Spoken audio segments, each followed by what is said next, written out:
The Enigma of Teach and the Legacy of Darkness. When we talk about Marshall D. Teach, better known as Blackbeard, there's one question that has haunted One Piece fans for decades. How can one man possess two devil fruit powers when it's said to be physically impossible? Some believe it's due to a unique body structure. Others claim it's connected to ancient knowledge about devil fruits. But what if the truth isn't physical at all? What if it's spiritual? This theory proposes that Teach is not merely a man with a strange body. He's a being who carries three distinct wills within him, three consciousnesses that coexist and constantly clash inside his soul. Teach's body is not what's special. His spirit is. Those three wills are his own. The original will of Marshall D. Teach, the dreamer. The ambitious D, the man who believes in destiny and freedom, deep down still following the ideals of the ancient Will of D, the will of Rox D. Zebek, the man of chaos and greed. The tyrant who once challenged the gods themselves and sought to dominate the world. The will of Imu, the dark sovereign who sits on the empty throne, whose essence is sealed inside the Yami Yami no Mi, the fruit of darkness. This triad of wills explains the paradox that Teach has always been. At times, he seems cheerful, hopeful, and almost naive, a man who laughs and dreams big. At others, he's cruel, merciless, and manipulative, as if another presence is guiding his actions. And whenever he uses the Yami Yami no Mi, he becomes colder, quieter, consumed by a will that doesn't feel human at all. That's not a coincidence. That's possession. The spiritual mechanism, Oda has shown us multiple times that in the world of One Piece, a will can survive beyond death. Roger's will lives on through Luffy and the new generation. Joy Boy's will lingers within history itself. So why couldn't a devil fruit also be a vessel of will? What if devil fruits don't just contain powers, but also consciousness? That's what the Yami Yami no Mi truly is. Not just a fruit of darkness, but a prison of wills. It devours everything, even light. Because it was created from Imu's original essence, the same darkness that swallowed the ancient world 800 years ago. When Teach ate the fruit, he didn't just gain power.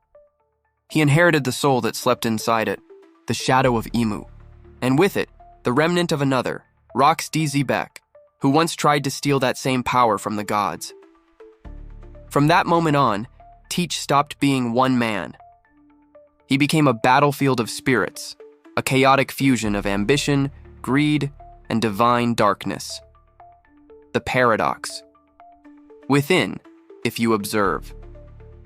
Teach closely, Oda leaves us subtle hints about this internal conflict.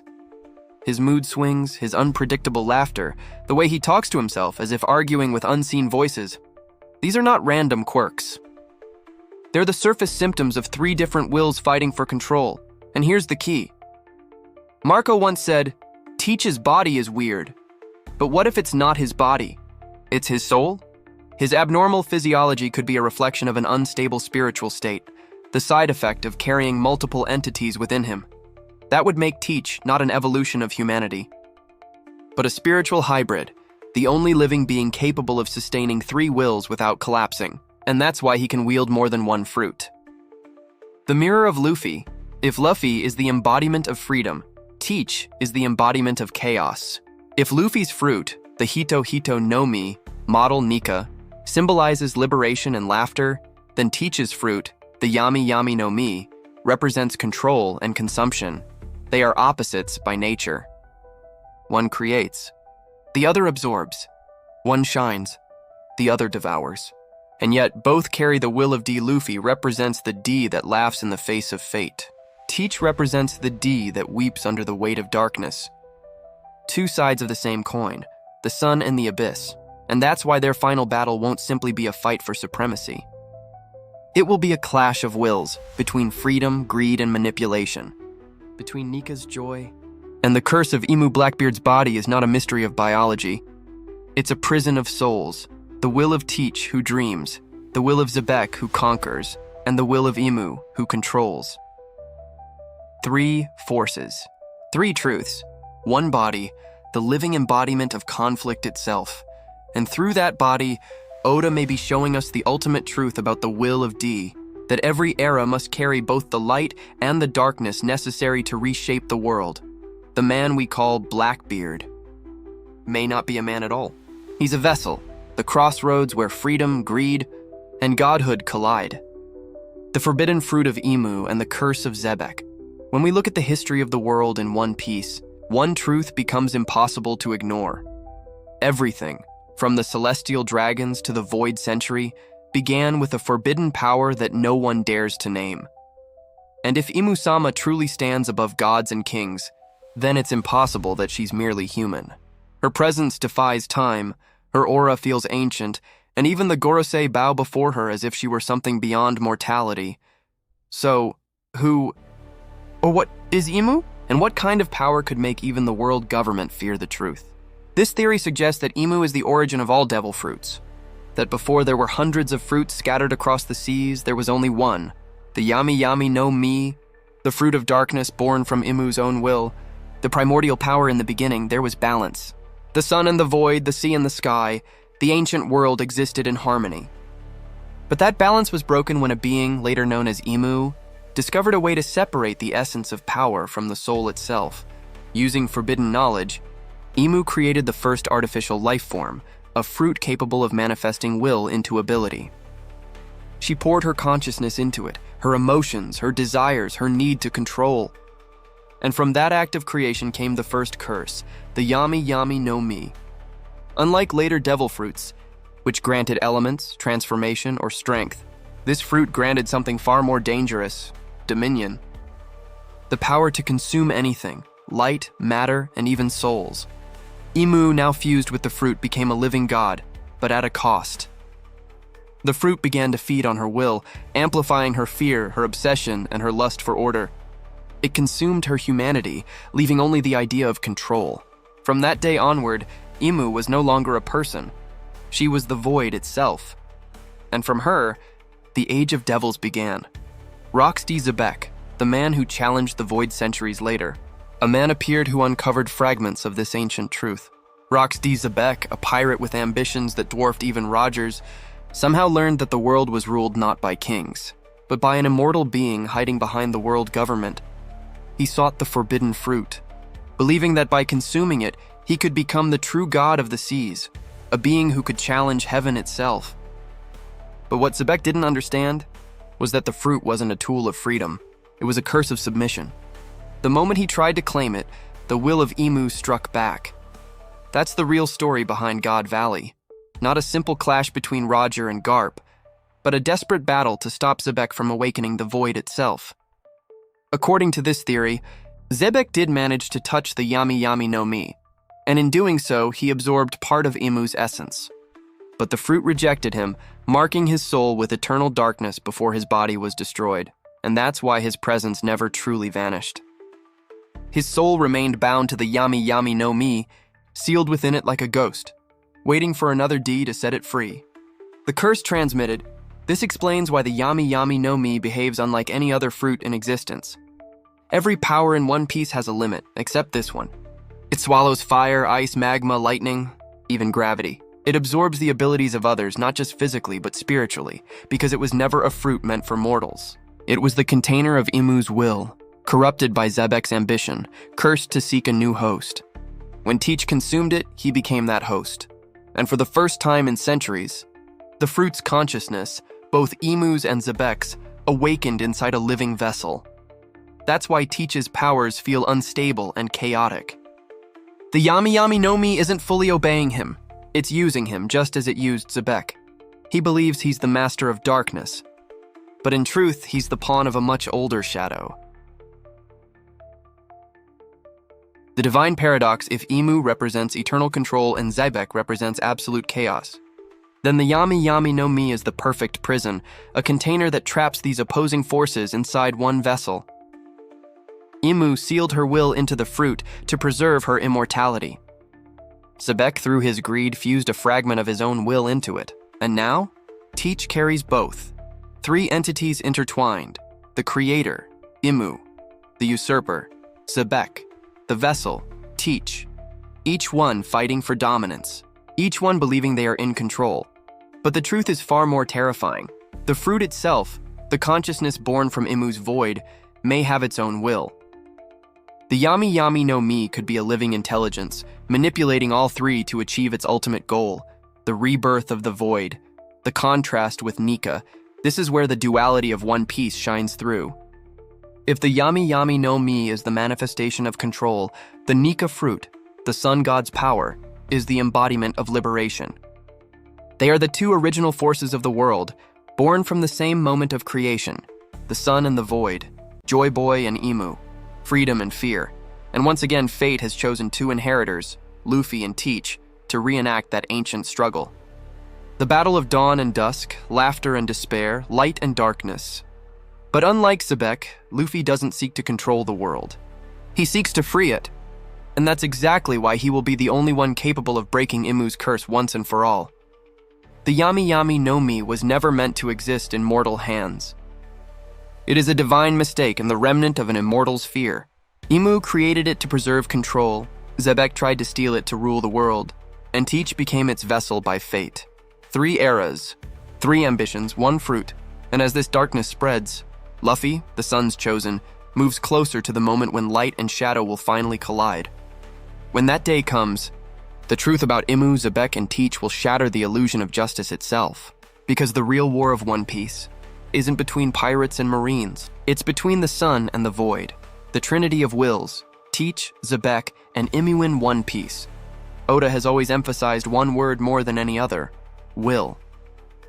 The will of D is not just a name, it's the echo of an ancient force that continues to shape every generation. But what if the most dangerous man alive, Marshal D. Teach, is not carrying just one will, but 3? This theory builds on that foundation, that Teach is a living trinity, a vessel that contains the wills of himself, Rox D. Xebec, and Imu, the godlike ruler of the Void Century. Each of these wills represents a distinct aspect of humanity. Teach, the dreamer; Xebec, the conqueror; Imu, the controller. And together, they form a perfect storm, the chaotic balance between freedom, greed, and domination. 1. The will of Teach, the dreamer before becoming Blackbeard. Teach was just another pirate under Whitebeard's flag, timid, mysterious, and obsessed with destiny. He used to talk about dreams with the same passion as Luffy. He laughed easily. He believed in fate, in the man's age of dreams. This is the real Teach, the will of D that still exists within him. The part that longs for freedom, for discovery, for the legendary treasure left by Joy Boy.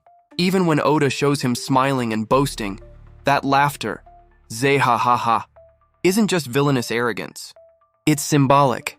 It's the distorted reflection of Luffy's laugh. 2 D-bearers who laugh at fate, one in light, one in darkness. But Teach's dream was never simple freedom.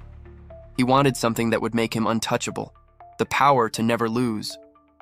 That's the first sign that his will was already being corrupted, because the moment you seek freedom through control, you stop being free. 2.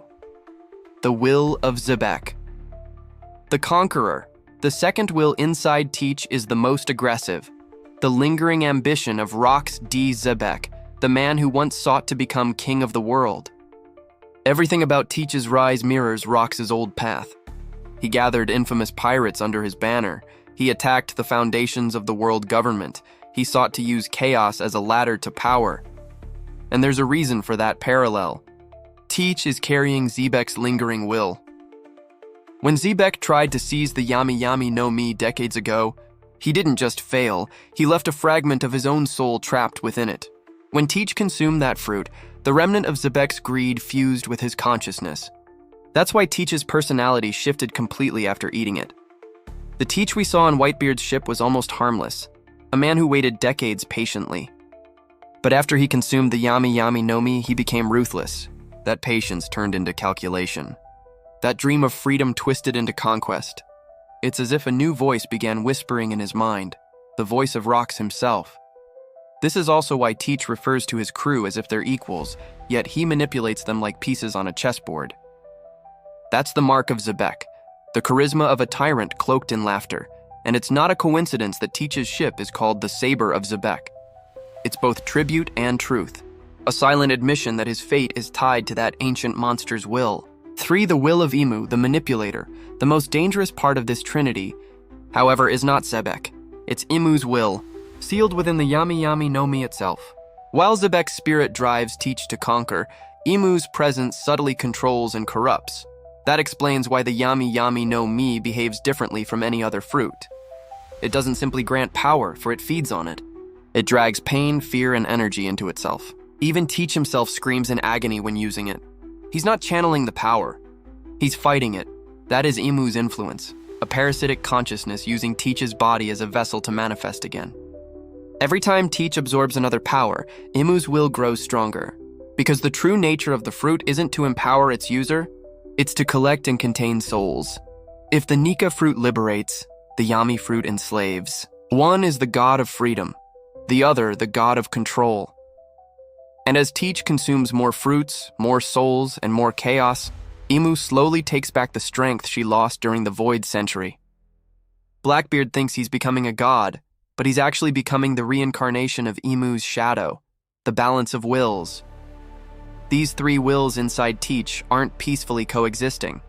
They are constantly fighting for control.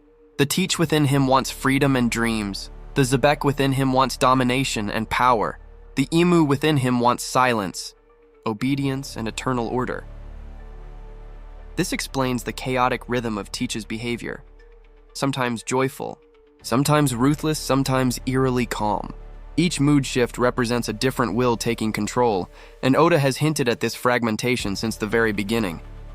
In Jaya, when Zoro and Luffy discussed Teach, they said, "It's not that there are two people, it's two faces of the same man." That wasn't just metaphorical. That was foreshadowing. The will of D versus the will of the void. What Oda may be building toward is not just a clash of men, but a clash of philosophies, the duality of existence itself. The will of D represents freedom, emotion, and evolution. The will of Imu represents stasis, fear, and eternal control, and Zebek stands between them, the corrupted D who tried to control the gods instead of freeing the world. That's why the three of them, Luffy, Teach, and Imu, are destined to complete the cycle. Luffy, the liberator. Teach, the corruptor. Imu, the eternal prison. Each embodies a fragment of the ancient balance broken during the Void Century. The scientific clue, Teach's body, when Marco said, "Teach's body is different," it wasn't a random comment. The fruit's ability to hold multiple souls inside him may have physically altered his biology, creating three separate spiritual cores within one vessel. In other words, Teach is a living fusion reactor of willpower, constantly burning three sources of energy at once. That's why he never sleeps. That's why his eyes change expression between panels. That's why his laughter sometimes sounds joyous and sometimes demonic. He's not dreaming, he's negotiating. Blackbeard is not evil for the sake of being evil. He's a man divided between three eternal forces. He wants to rule, but he's being ruled. He seeks freedom, but he's enslaved by two ancient powers fighting inside his soul.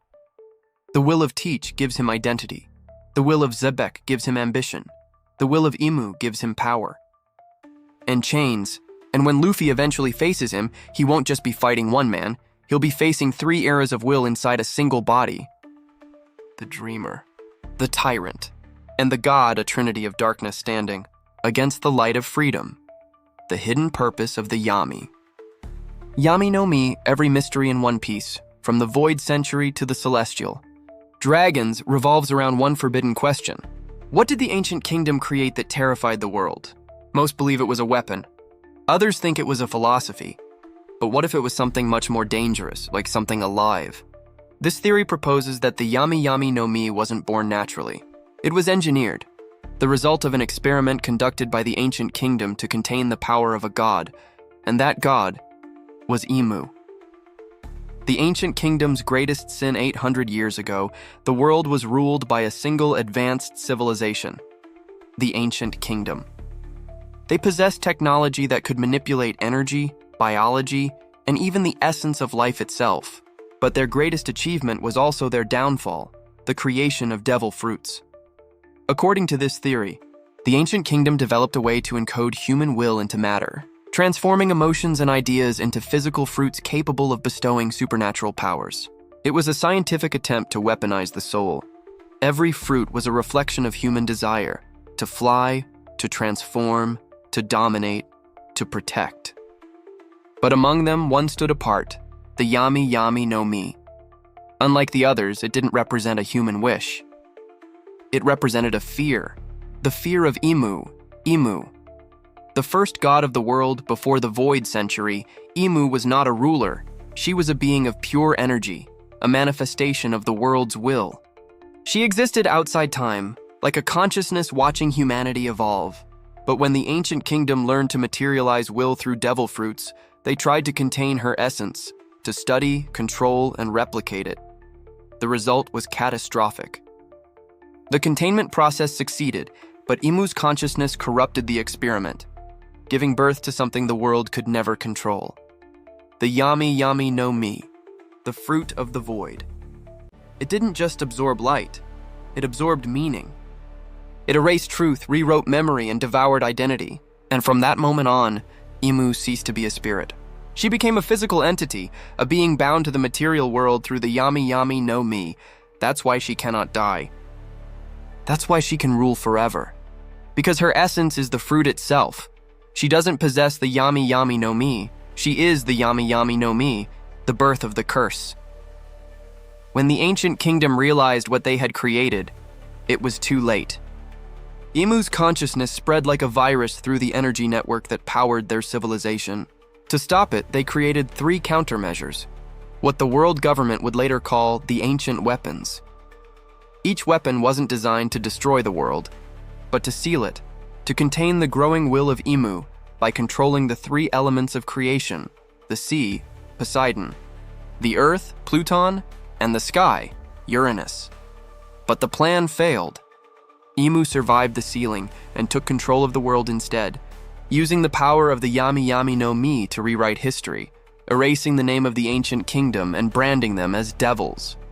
The surviving nations, terrified by her power, united under her new empire, the world government, and so began the Void Century, the century in which the truth itself was devoured by darkness.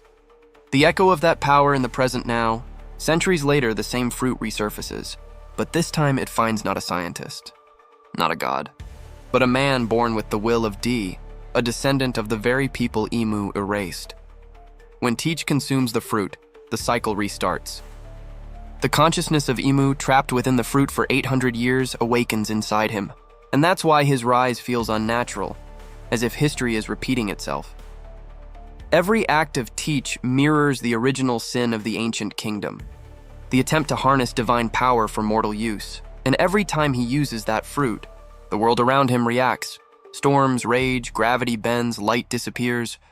Because the fruit isn't channeling energy, it's correcting reality back toward its origin, the void. That's the hidden purpose of the Yami Yami no Mi. It's not a weapon. It's a restoration program, a metaphysical system designed to bring the world back under Imu's control whenever her vessel reappears. And that vessel is now Teach, the mirror of the sun in contrast. The Hito Hito no Mi, model Nika, Luffy's fruit, was the counterbalance. It was the ancient kingdom's final creation, made not to control, but to liberate. The sun god's fruit was encoded with the opposite principle. Rather than absorb will, it releases it. It spreads joy, freedom, and motion, the natural antidote to stagnation and fear. That's why when Luffy awakens Nika, the world literally laughs. And when Teach uses Yami, the world screams. The 2 fruits aren't enemies by coincidence. They're mathematical opposites, created by the same civilization. One to imprison a god, one to free mankind from her shadow. The final revelation. The Yami. Yami no Mi, therefore, isn't just the strongest devil fruit. It's the original sin of mankind, the fruit that bound the divine to the material world, giving birth to all other devil fruits as imperfect copies of that first experiment. That's why each fruit reappears after its user dies. They're fragments of the same program, smaller echoes of the original Yami system. The devil fruits are the children of the void, and Blackbeard, by combining multiple fruits, is unconsciously reconstructing the network that once connected the entire world, the same network that gave Imu her godhood. He's not gaining power, he's restoring the machine that will awaken her completely. The truth is this: the Yami Yami no Mi was never meant to be eaten. It was meant to be sealed, hidden, destroyed, forgotten. But fate, through the will of D, and brought it back into the hands of a man who dreams too much and fears too little. Blackbeard thinks he's chasing power, but in reality, power is chasing him. The fruit is not a weapon, it's a key. And when it turns, the doors of the void, Sentry will open again, unleashing the will of Imu across the world once more. And that's why Luffy must stop him. Not just to save his era, but to end the cycle that began 800 years ago. The final battle will not be for treasure, but for the fate of existence itself. The clash of eras, Luffy versus Imu for over 1,000 years, two forces have silently shaped the fate of the One Piece world. The will of the sun, embodied by the Nika fruit, and the will of the void, sealed within the Yami Yami no Mi. These aren't just devil fruits. They are the manifestation of two universal laws, freedom and control. And in the current era, they have chosen two inheritors, Monkey D. Luffy, the man of joy, and Marshall D. Teach, the man of darkness.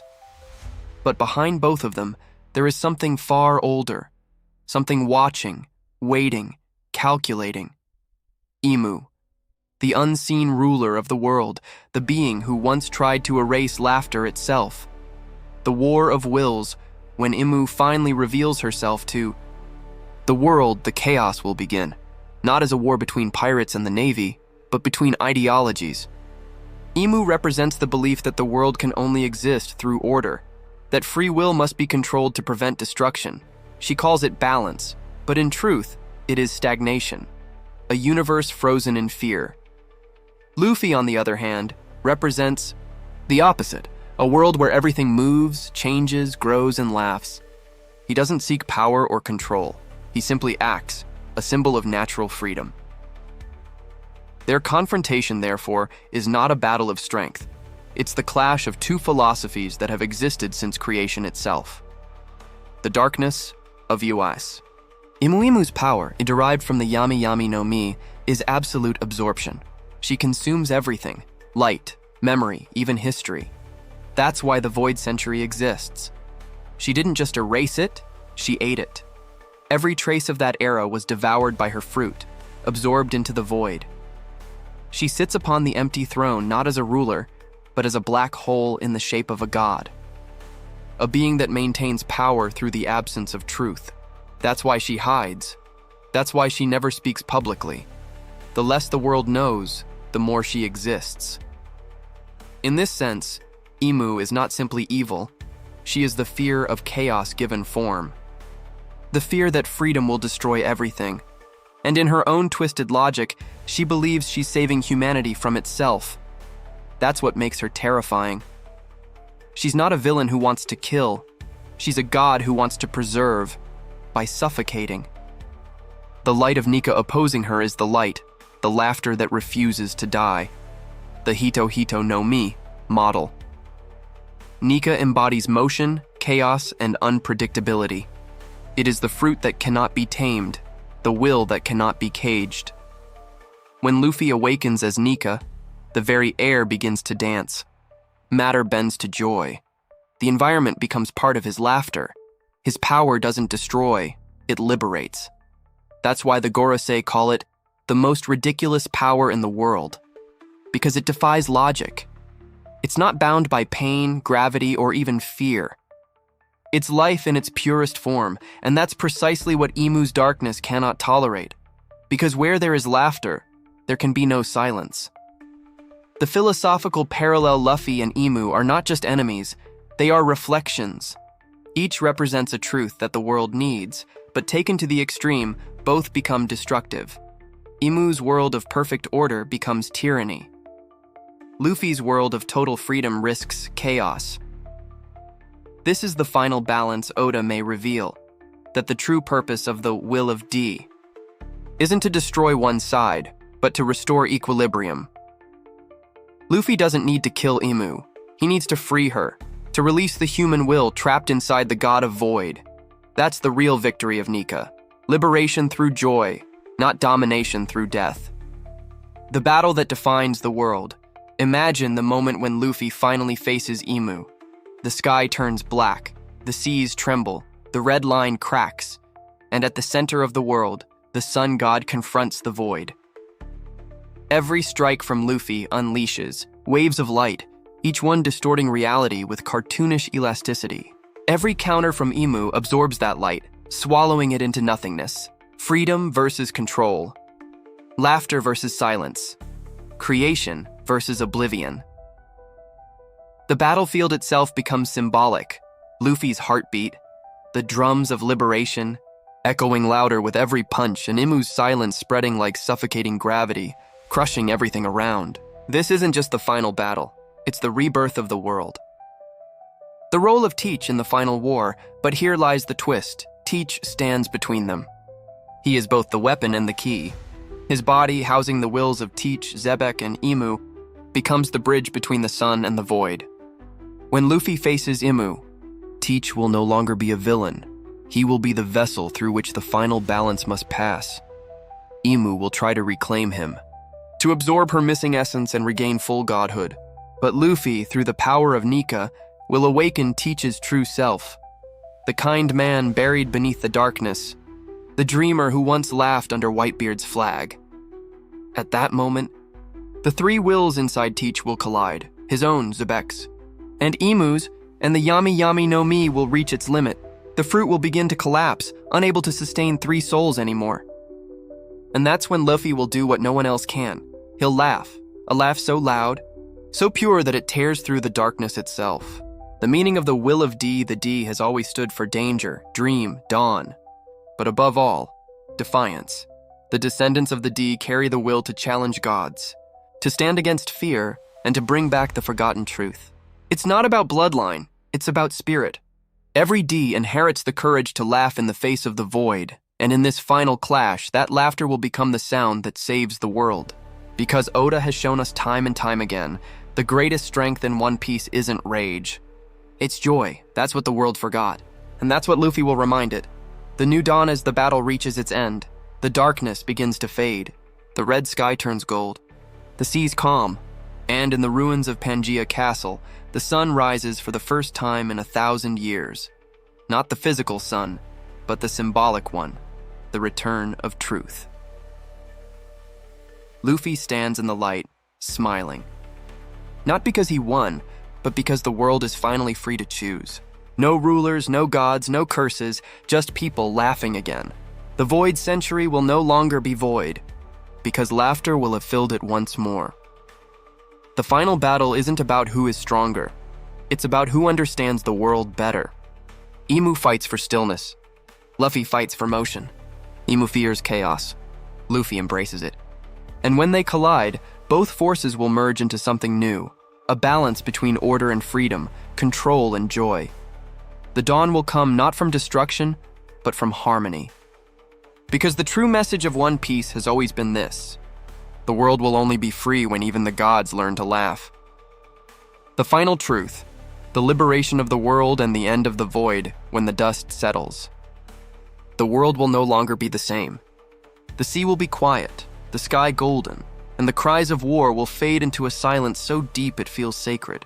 The long night that began 800 years ago will finally end.